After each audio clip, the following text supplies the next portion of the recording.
Hello everyone, this is the first lecture on Power Electronics Lab 3 Triple E 422. Now, as you know, the entire semester um, will be simulation based. That is, entire semester will be online. So let's start with first experiment one, which is DC-DC converter. So this today we'll learn simulation of DC-DC converters using Simulink. Now, before we move on to our actual lectures, I will just give a brief overview what we are planning to do. I'll be designing a buck converter and a boost converter, and you will have to design as a part of a homework a buck boost converter, a Chook converter, Sepik converter, and Zeta converter. That is, these two are our classworks and these four are our homeworks. Now, for those who are taking EEE 421 this semester, you probably don't know what DC-DC converters are. You haven't learned about the basics of them. So for them, you'll very soon learn about them. The lectures will be uploaded very soon. You should consider this class as a simulation class. That is, I'll be just giving you the very basics of things. You just understand the basics needed to carry out the simulations, and you'll learn the theory in the respective theory class. So let's begin. First, we want to design a buck converter. Before we move on to a simulation, since it is a simulation, that is, we are designing a circuit, we actually have to know how the circuit works. So let's so if we want to know how the circuit works, what we first have to do is we will first have to draw the circuit diagram. So let's erase this stuff. Now the circuit of buck converter looks kind of like this. Here we have a voltage source, we name it Vs. We have an NMOS here, we name it capital N, suppose. We have a diode here pointing upwards. Then we have an inductor here. We have a capacitance here. And we have a resistance here. So this is the buck converter. That's this node with ground. Now the output across the resistor is VO. Now the buck converter is such a converter where whatever the input is, the output is smaller than the input. Now, what is the level of output? We can say that VO is smaller than Vs. But what is the value of V output? That depends on a factor which is called duty cycle. We will find out that V output in a theory class. We will find out V output is equal to T into Vs. Here T is always less than 1. Now, before we start discussing about the converter in itself, let us talk about what duty cycle is. Here this is a MOSFET which is used as a switch, and here we have our gate pulse. Suppose we name it G, that is, we provide a pulse over here, that is, we switch the MOSFET on and off. Now if we do it on and off, what happens is, for certain time the MOSFET is on, for certain time the MOSFET is off. So the pulse that we provide at the gate, we consider the time total time period as T, and the amount of time it is switched on is T on. So if that is the case, our duty cycle T is equal to T on divided by T. It can be easily seen that since T is the entire circle and T on is the time that the pulse is on, that is, the value of the pulse is 1. So T on by T can never be greater than 1, because T on will always be either equal to T or less than T. T on cannot be greater than T. So that makes T less than 1. If D is less than 1, what happens? V output is less than Vs. Now, in this course you'll be learning to design this circuit. Here we have by designing this circuit, we mean we have to design this inductor, this capacitance, and this resistor. So we'll be learning about this very soon. But before that, let us just know what duty cycle is. For example, in this diagram, 50% of the time this is on, 50% of the time this is off.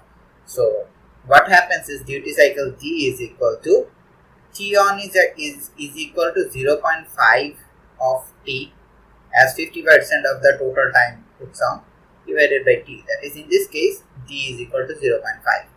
So if we consider our pulse as this, so 80% of the time it is on, 20% of the time it is off. So in this case, our D would be 0.8 T divided by T.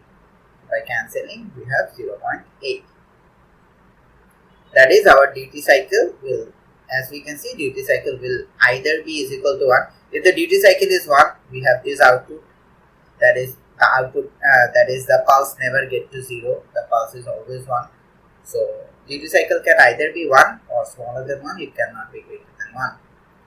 Now let us, just for the sake of understanding, or for the sake of our simulation, let us look at two equations. These equations will be derived later on. So the equation is, first equation is the minimum value of inductor. L min, minimum value of inductor is R 1 minus D divided by 2F. Here R is the output resistance, F is the frequency. What frequency? The frequency at which this MOSFET is switched on and off.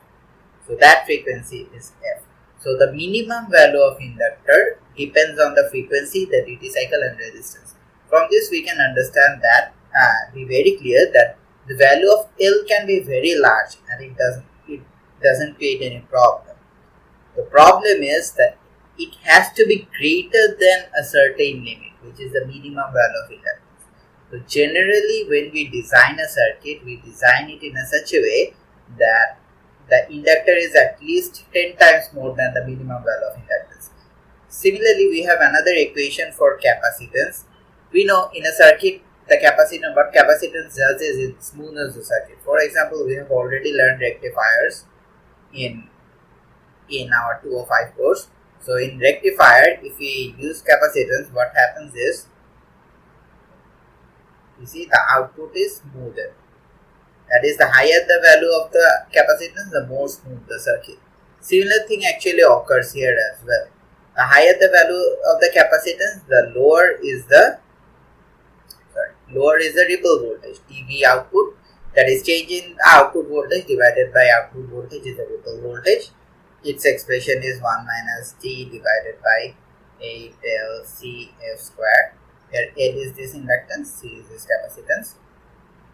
Don't be afraid seeing these equations because you don't know them yet. This equation will be discussed in very details in theory, and we'll be discussing this equation in very details in theory. So it won't be creating any problem, and we'll be seeing the derivations of them and how they work. In this lab, we'll just see the demonstration of how everything is working. So whatever the lecture is, it might not make sense at this moment, but as soon as you watch the videos of DC-DC converters, everything will come in, everything will start making sense. So now let's begin with our simulation. So in our simulation, we have to design a circuit that looks like this. So in order to design the circuit, what we do is we open MATLAB first. I have already opened it because opening a MATLAB takes a lot of time. Then in the MATLAB, if you have downloaded MATLAB 2014 or any future versions, that is 15, 16, 17, 18, 20, whatever, then you will find a Simulink here in home. You will find Simulink here. Click Simulink. It will take some time to come. In my PC, it's coming early. It may take even up to 5 minutes. It takes a lot of time. So in Simulink, you create blank, you select this blank model.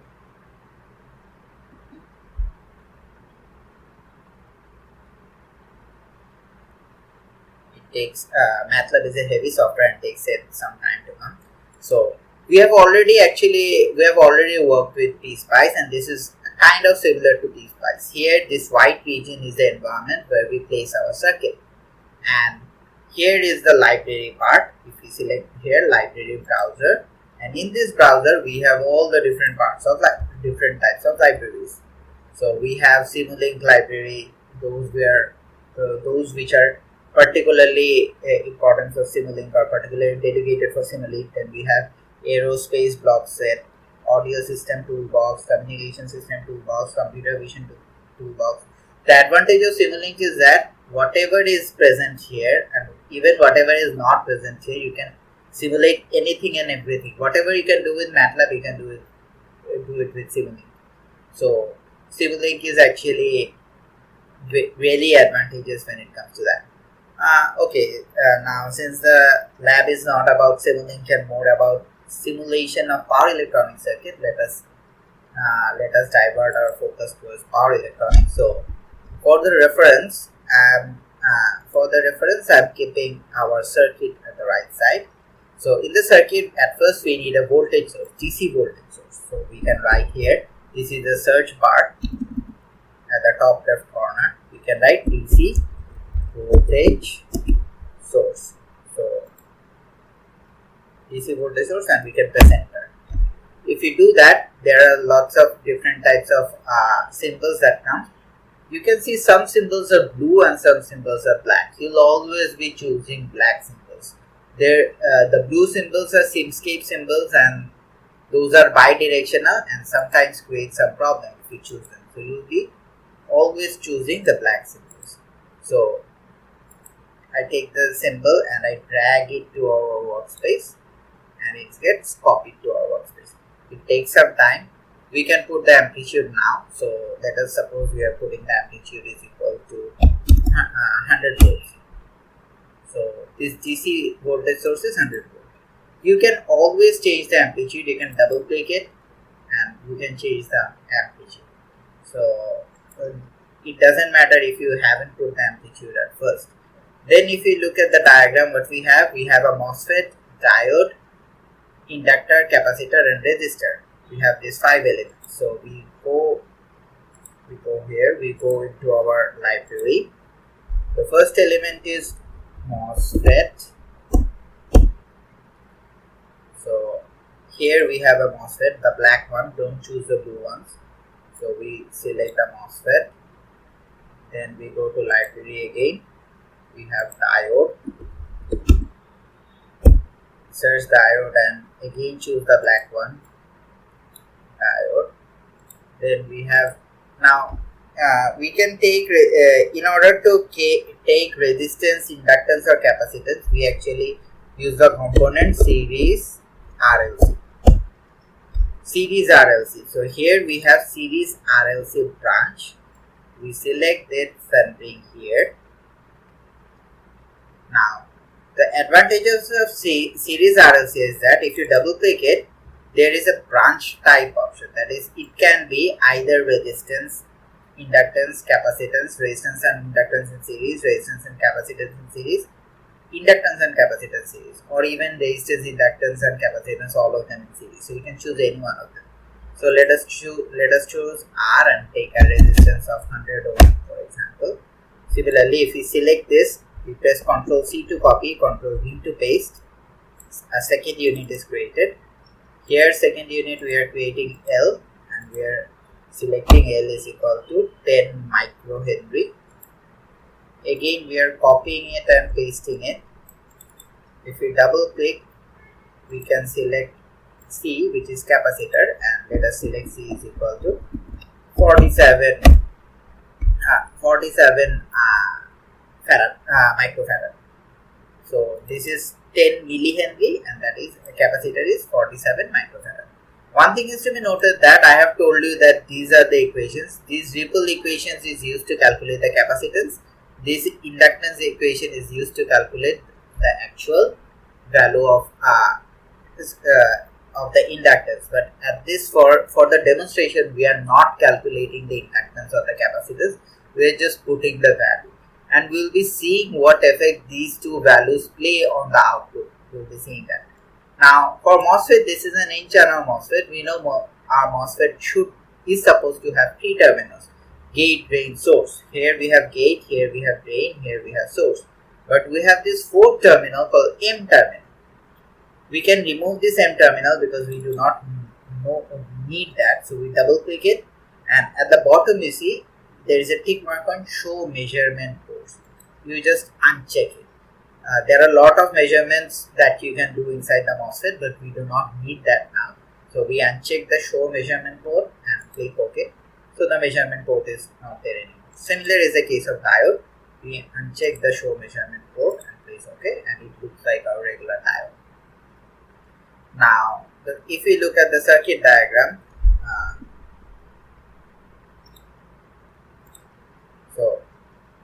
if you look at the circuit diagram, I click this, the MOSFET, I bring it here. The drain of MOSFET is connected to the voltage source, and the source of MOSFET is connected to diode. So I bring the diode here. If I have to rotate the diode, I click Ctrl plus R. So, sorry, my computer is a little slow, please bear with me. So it's rotated again, Ctrl R, it's rotated again, Ctrl R, it's rotated again. What we want is, we want the diode to face upwards. So the diode is facing upward at this moment. Then we bring the inductor here. We take the capacitor, we rotate it, and we bring it here. And at last but not the least, we have the resistor. We rotate it and keep it here. So now we have to connect the wires. What we do is, here we have drain.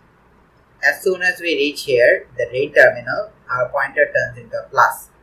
We click it, we drag it to this position, and we leave it. Then the connection is made. That is, we have to click it and we have to drag it. So here too, is connected. So similarly, we made all the connections.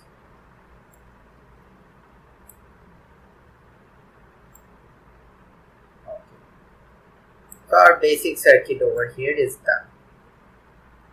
This is the basic circuit. Now, one thing is needed in basic circuit. We haven't provided any ground yet. So what we do is, we select library browser, we select GND, and there is ground available. And what we do is,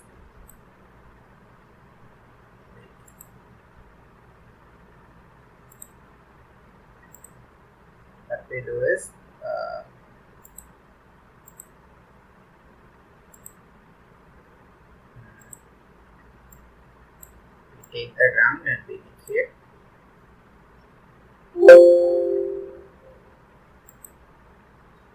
Actually, in Simulink, you do not always need to provide the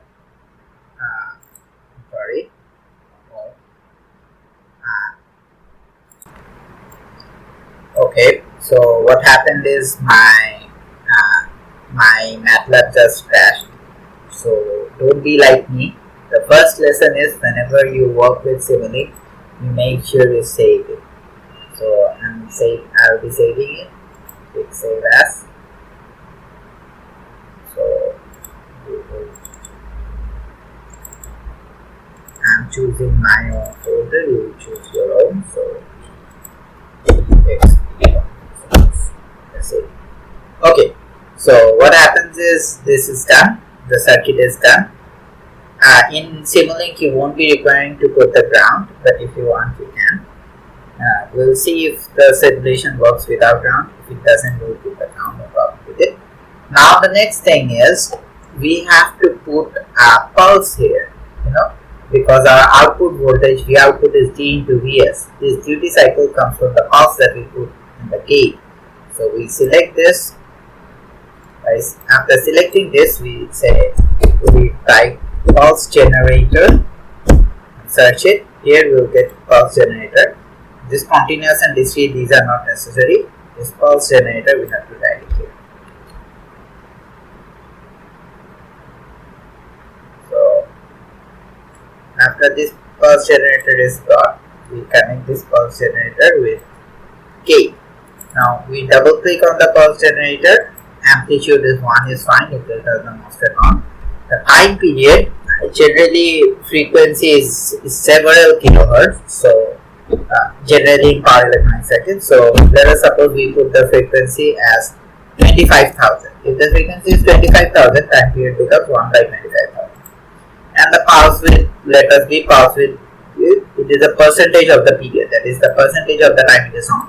So we provide pulse width as 50%, that is the duty cycle will be 0.5.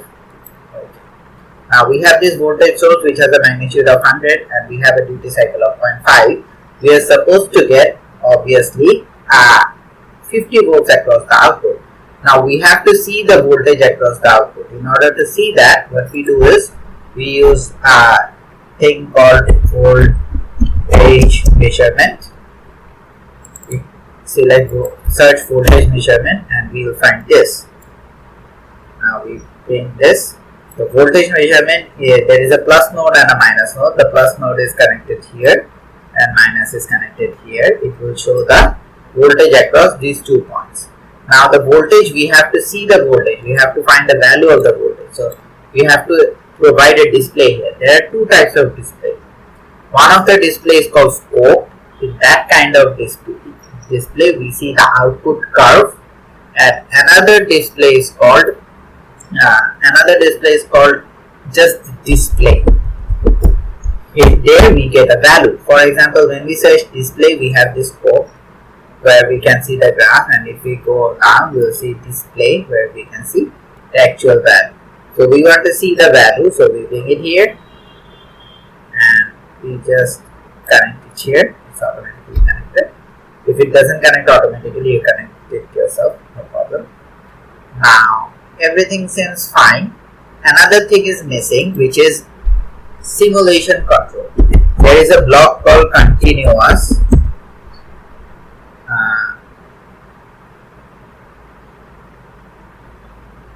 Wait, find it. Sorry.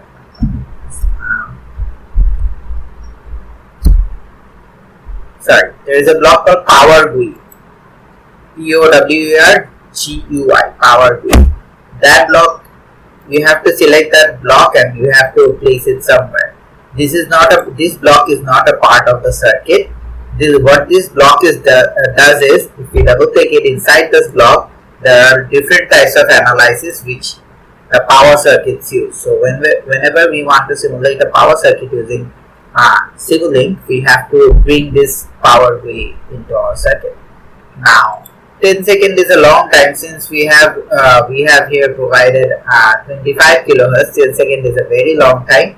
We can choose as small as 0.05 seconds. So okay, this is the time of simulation. That is, if we want to see a graph, this is the graph that we will see. Let's bring 0.1. So the simulation will run for 0.1 second. Now we can simulate it. We are simulating it. It will take some time. Here we have compiling going on. So after compilation, here the input was 100 volts and duty cycle was 50%, that is 0.5. So output should have been 50 volts. Output is not 50 volts, but it's 49.57 volts. Why is that so? That is because in our MOSFET there is an ohm resistance involved, and ideal diode resistance involved, snubber resistance involved. So these resistances are again, in case of diode as well, there is ohm resistance involved. These resistances are not there in case of ideal diodes. So the equation that we have used, this equation is applicable when the MOSFETs and diodes are ideal. But since the MOSFETs and diodes are non-ideal here, so the result varies slightly. Now we want to see our pulse. We want to see our gate pulse. What we do? We select library browser. We search display, and the first thing in the display is scope. Scope is similar to your oscilloscope. So we bring the scope here. Here, after we place it, there will be an option called number of input ports. At present, there is one input port. We do not need to provide anything. So we just connect it here. So whatever point this thing is connected, we will be able to see the output. For example, it is connected to the pulse generator. If we click run now, let us wait for the simulation to get complete. Simulation is complete. If we double click the scope and wait for a bit, we will get the output. Now, one may argue that this output should have looked like a pulse. This is actually a pulse, but we have simulated for a long time that we cannot see the pulse. In order to see the pulse, what will we do? We'll just, here we have zoom button. Here we'll click the drop down menu and we'll click the first thing.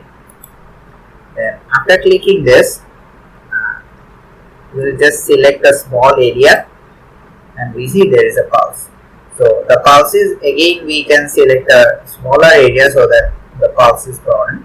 So we can see that for 50% of the time the pulse is on and for the rest 50% pulse is off. So if we close it, now let us, for the sake of understanding, let us change the on period to 80%. So if the on period is 80% and the input voltage is 100, the output voltage should be 80. If we press 1,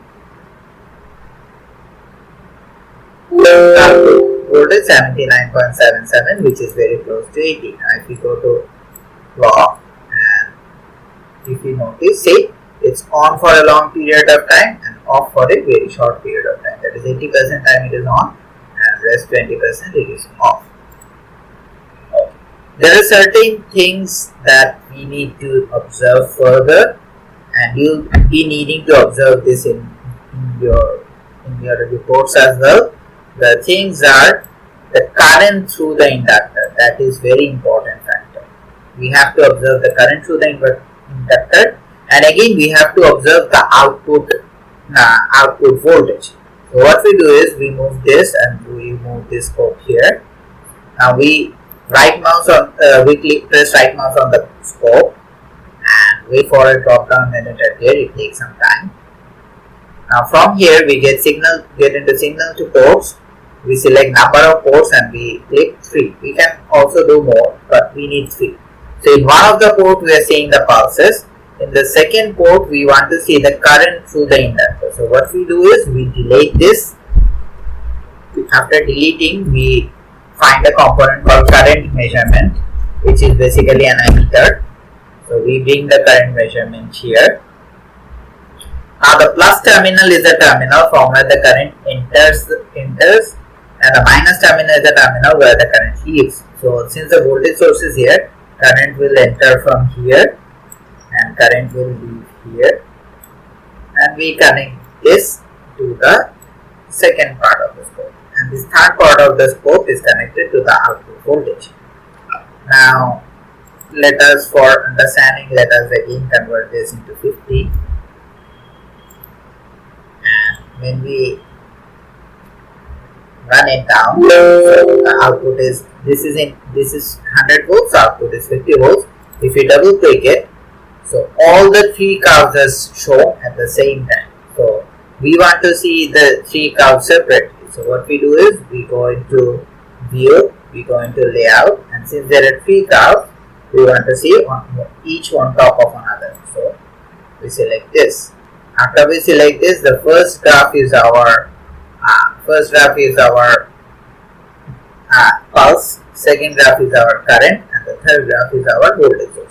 The first thing we do is we click this. This means scale the y-axis. That is, in all the graphs, all the things in the y-axis will be shown. So we are scaling the y-axis. After that, we select a small part of it so that we can understand. So we can see, if we, for example, then what we can do is we can click this and we can see only this part of it, or even a smaller part. So by zooming in, we can see that when the pulse is on, the current through the inductor rises. When the pulse is off, current through the inductor falls. Similarly, the voltage, we cannot see the fluctuations, but if we look at it very closely, maybe closer, even closer, If we zoom it very much, we can see that the voltage is gradually decreasing. That is, there is a ripple involved here. So the ripple is very low, that's why we cannot see it. Other thing is, if you observe the inductor current, the highest value of inductor current is about 0.55 and the lowest value might be 0.44. So the value of the inductor current does not reach below 0. You will learn a certain thing called continuous conduction mode. Remember the term, continuous conduction mode.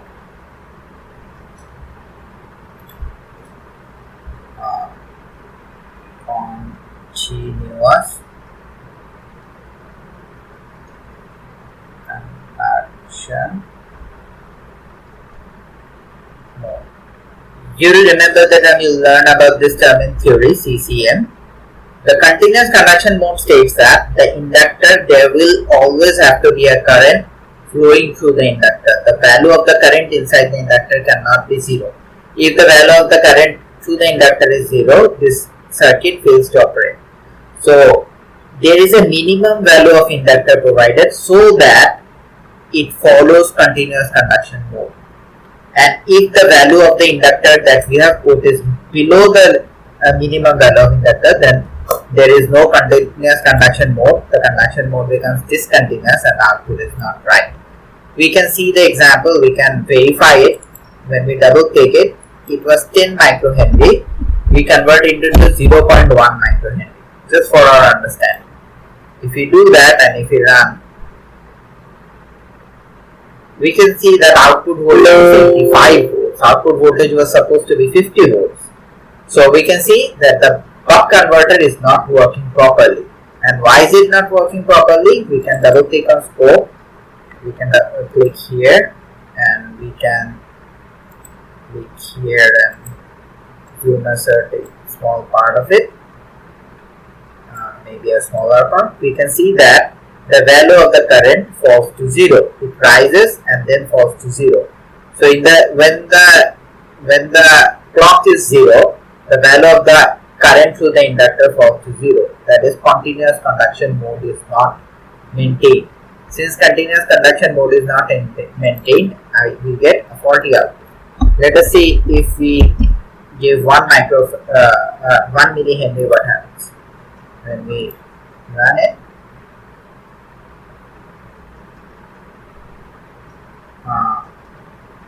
We can see that output is 50.7 volts. It should have been less than 50 volts. Let us see if continuous conduction mode is involved or not. Let us zoom it here.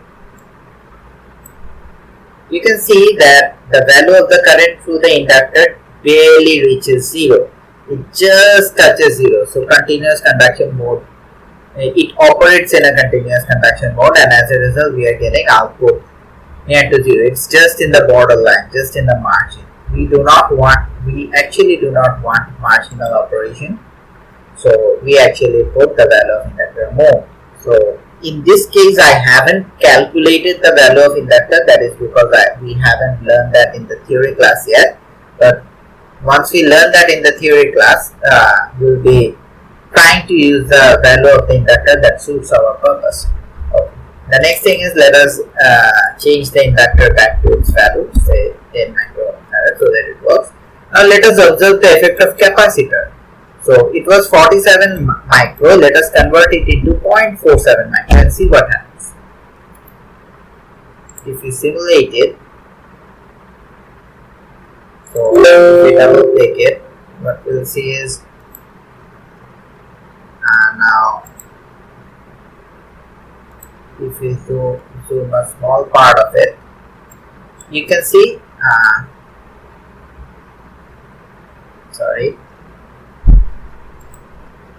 you can see the ripple, the value of ripple has changed, the value of ripple has increased.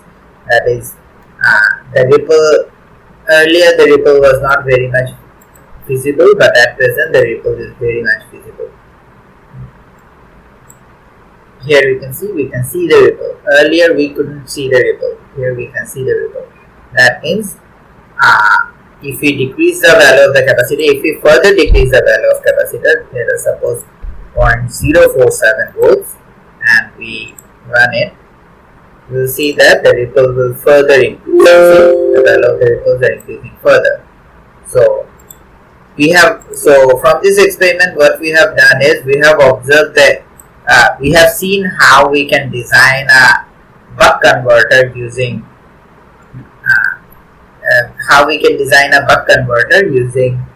Simulink.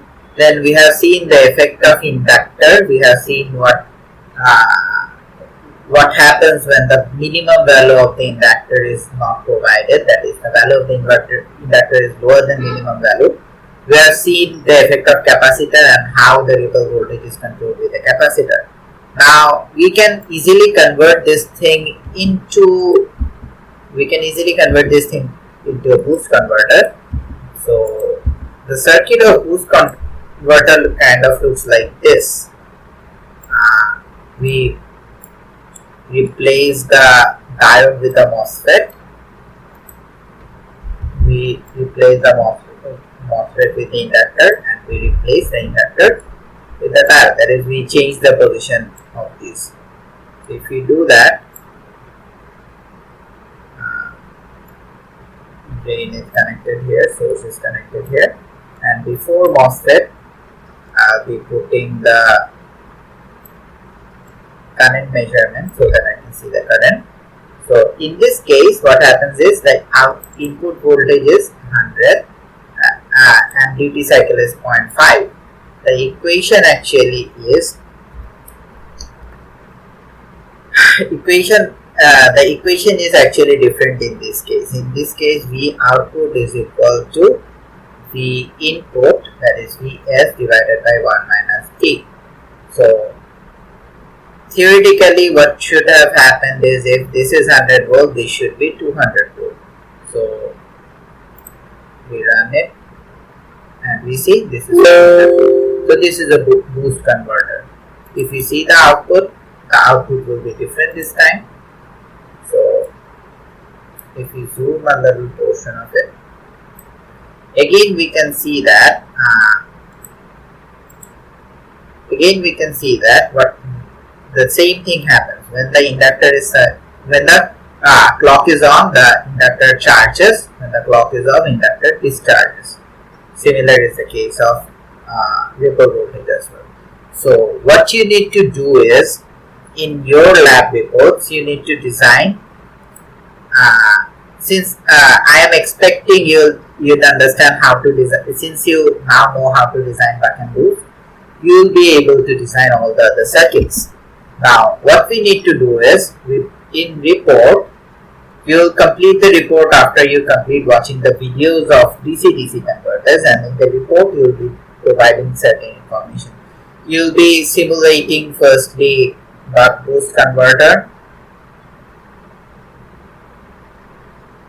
You will be simulating Chook converter.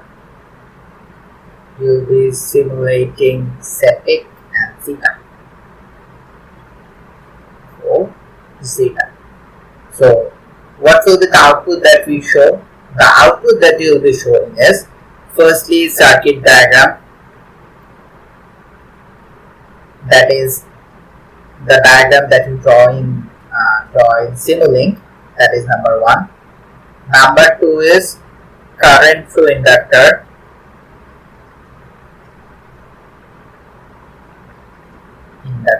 It is to be noted that in Chook, Sepik and Zeta, there are 3 inductors, and you have to show the current through all 3 of them. Then you have to show the ripple voltage.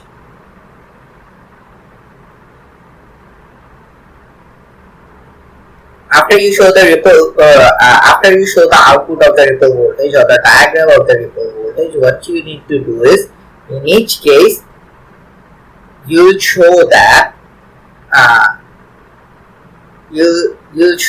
the value of ripple voltage dV output divided by V output is equal to the expression. So expression of each of them are different, but in all the expression, the value of there will be a C involved over here. So you'll put the values that you provided, you'll put the values that you have provided in your design, that you have used in your design.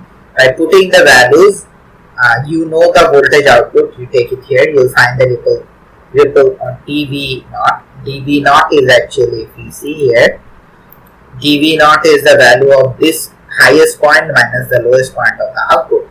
So you'll find dV naught and you'll compare the experimental result, that the one you obtain from graph, with the theoretical result, one you obtain from equation.